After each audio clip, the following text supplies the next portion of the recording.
64 లక్షల జీవకణాలు అత్యంత వేగంగా తల్లిలోకి ప్రవేశిస్తే అందులో ఒకే ఒక్క జీవకణం మాత్రమే తల్లి గర్భంలోకి ప్రవేశిస్తుంది.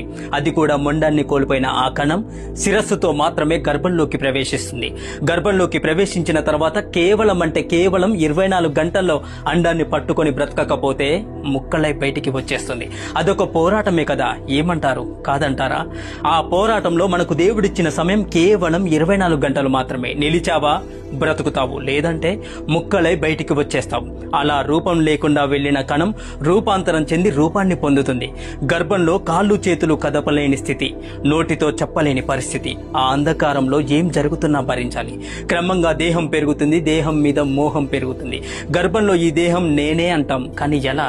నీ దేహంలో ఏ భాగం నీ మాట వింటున్నప్పుడు? ఏ భాగము వినదు. వినాలి అని ప్రయత్నిస్తే మొదటికే మోసం వస్తుంది.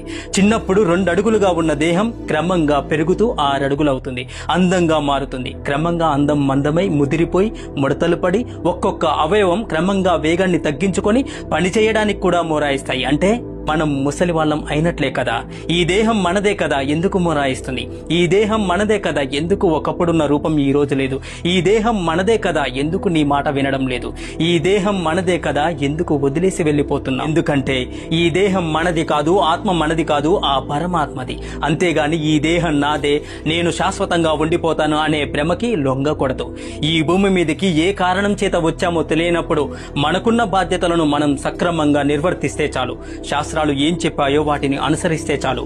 ఈ సృష్టి యొక్క అర్థం ఏంటో తెలుసుకుందాం. రూపం లేకుండా తల్లి గర్భంలోకి ప్రవేశించాం.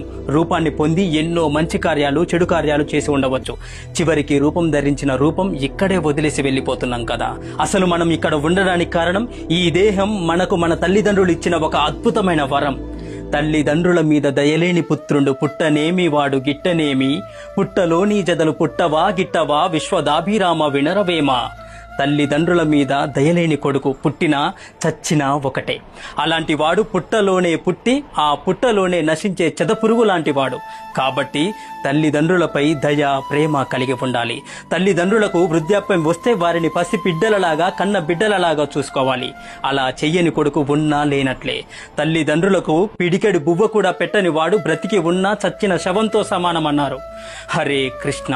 మీకు ఈ వీడియో నచ్చితే హరే కృష్ణ అని కమెంట్ చేయండి. Please to subscribe.